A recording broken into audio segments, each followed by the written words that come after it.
시사평론가 김성환 씨 나오셨습니다. 어서 오세요. 네, 안녕하세요. 김성환 씨도 좀 양치질 열심히 하고 오셨잖아요. 예, 하고 왔습니다. 이 논란이 터진 뒤에 양치질은 좀 불안하지 않나요? 한 번 더 헹구고 있습니다. 일단 우리가 할 수 있는 건 이제 안정성 논란이 있는 지금 이 상황에서 네. 할 수 있는 건 7번, 8번은 최소한 헹궈내라. 이게 지금 전문가의 당부거든요. 앞으로 한 3번 정도는 더 해야 될 것 같습니다. 저는 아이들한테는 최대한 10번 해라. 이렇게 얘기를 하고 있는데, 하여튼 뭐 이 논란들 좀 깔끔하게 마무리가 됐으면 좋겠고요. 행간 넘어가 보죠. 예, 세월호 사고 이후에 정부가 관피아 척결을 내세웠잖아요. 예. 그런데 현실은 전혀 달랐습니다. 예, 퇴직한 공직자들이 줄줄이 원하는 기업으로 입성하고 있는데요. 특히 삼성 쏠림 현상이 아주 심각했습니다. 예, 관료들의 천국 삼성 그 행간을 좀 살펴볼까 합니다. 그러니까 퇴직한 공무원들이 삼성그룹으로 많이 간다. 얼마나 많이 가는데요? 이 새정치연합 임수경 의원이 안전행정부로부터 최근 5년간 공무원 재취업 현황을 제출받아 공개를 했는데요. 예. 뭐 대상이 되는 공무원은 정부 부처의 경우에는 4급 이상, 국세청, 검찰, 경찰 같은 사정기관은 7급 이상 퇴직자를 이제 집계를 한 겁니다. 예.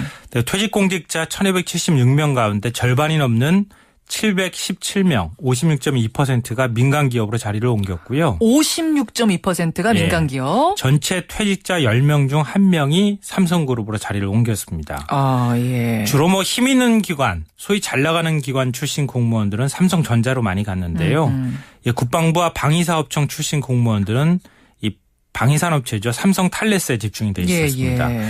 뭐 대기업으로 보면은 현대계열사, LG, 한화, 롯데, KT, SK 순으로 자리를 많이 옮겼습니다. 예. 그리고 뭐 자리를 옮긴 공무원들의 상당수가 재직 당시에 업무와 관련된 기업으로 많이 갔다고 합니다.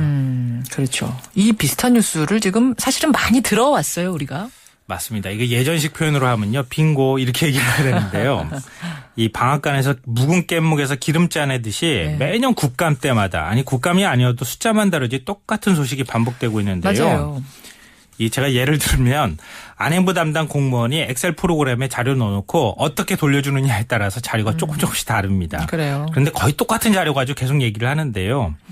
2달 전에도 새정치연합 박남춘 의원이 거의 똑같은 자료를 내놨었고요. 예. 그때는 뭐 자료가 5년치가 아니라 3년치고 퇴직 공직자 숫자가 뭐 1267명이 아니라 1046명인 정도의 차이밖에 없었습니다. 예. 작년 국감 때는 어땠느냐. 새누리당 박덕흠 의원이 최근 7년 동안의 통계 자료를 내놔서 뭐 삼성이 가장 많이 가는 기업이다 이런 자료를 내놨고요.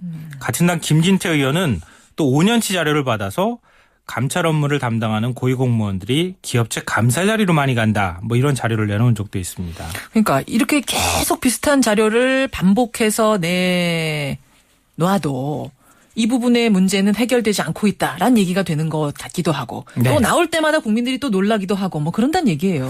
먼저 왜 이렇게 자주 똑같은 자료를 계속 반복해서 내놓느냐 국회의원들이 이거부터 먼저 설명을 드리면 될 것 같은데요. 첫 번째, 국민의 단기 기억력을 믿기 때문입니다. 똑같은 자료를 내놔도 또 새롭고 또 신기하고 뭐 그런 건데요. 사실 이건 좀 농담인데 오늘부터 국감이 이제 시작이 되잖아요. 본격적으로 이제 국회의원들이 자료를 내놓기 시작하는데 뭔가 거창한 자료를 내놔야 이 국회의원은 뭔가 일하는 사람인가 보다. 뭐 이런 생각을 하게 되지 않겠습니까? 뭐 그런 걸 믿고 그러는 것 같은데요. 그런 의원들한테 당분간 이런 수고를 하지 않아도 된다. 이런 의미에서 이런 퇴직 공직자들의 재취업 현황 자료의 끝판왕을 제가 말씀드리겠습니다. 어떤 겁니까 끝판왕은? 올해 2월 참여연대가 안행부에 정보 공개를 청구해서 무려 12년치 퇴직 공직자 재취업 자료를 받았는데요. 여기서도 똑같습니다. 그래요. 퇴직 공직자 이때는 1,866명이었고요. 42%가 대기업에 취업했고 10명 중 1명은 삼성에 취업을 했고요. 정말 똑같네요. 국방부, 경찰청, 대검, 국세청, 금감원 이 소위 잘 나가는 출신이 그 기관 출신이 주로 많이 취업을 했다. 이것도 똑같습니다. 그러니까 지금 우리가 이 현상 보면서 또 한 가지 짚을 수 있는 건 아까도 말씀드렸지만 이렇게 자료를 반복해서 계속 뉴스로 내는데도 관피아는 근절되지 않고 있다. 이렇게 해석할 수 있는 거죠. 맞습니다. 그게 오늘의 두 번째 행간인데요. 아무리 국민들이 뭐라고 욕해도 관피아는 계속되어 왔고 또 앞으로도 계속될 가능성이 높다는 겁니다. 그렇죠. 그만큼 관피아의 뿌리가 깊다는 건데요.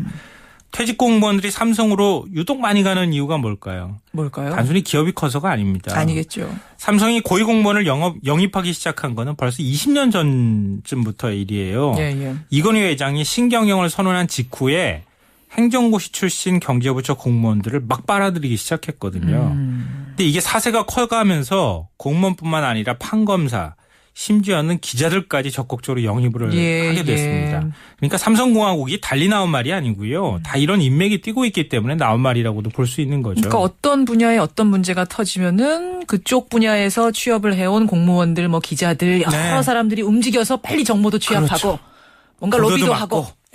뭐 그러는 거죠. 이렇게 할 수 있다는 얘기. 그러니까 공직자윤리법을 더 엄격하게 개정하든지 뭐든지 해서 지금 특단의 대책이 필요한 건 아닌가. 이렇게 맨날 자료만 똑같은 거 낸다고 해서 아무것도 달라지지 않는다. 네. 안 맞습니다. 그래요? 예. 법적으로 제한을 가하지 않으면 해결되기 어려운 문제인데요. 뭐 정부가 세월호 참사 이후에 공직자윤리법을 개정을 하겠다 뭐 이렇게 발표를 했었고 취업 대상 기간을 확대하고 제한 기간을 확대하고 제한 기간도 뭐 퇴직 후 2년에서 3년으로 연장하겠다 이렇게 했는데요. 이걸로는 아무래도 좀 부족할 것 같습니다. 우리 뭐 최근에 공무원 연금 줄인다 이렇게 해서 논란이 되고 있는데요. 공무원한테 정년 보장해주고 더 많은 연금 혜택 주는 이유가 뭐겠습니까? 그만큼 청렴하게 일 잘해라. 퇴직 맞습니다. 후에도 연금 줄 테니까 저 다른 욕심 부리지 말고 뭐 이런 명예롭게 얘기가 살아라. 되겠죠. 이런 거 아니겠어요? 만약에 재직 시에 권력 누리고 퇴직 후에 돈 벌고 이렇게 하면은 연금 많이 줄 필요가 없는 거죠. 사실은. 정년 보장해 줄 필요도 없는 것이고요. 그러니까 이제는 청와대도 본인이 될 수 있도록 낙하산하지 말고 국회는 김영란법 원안대로 통과하는 것. 이것이 오히려 더 가장 급한 일이 아닌가 이런 생각이 듭니다. 김성환의 행간 오늘 중요한 부분 지적해 주셨습니다. 수고하셨습니다. 네, 고맙습니다.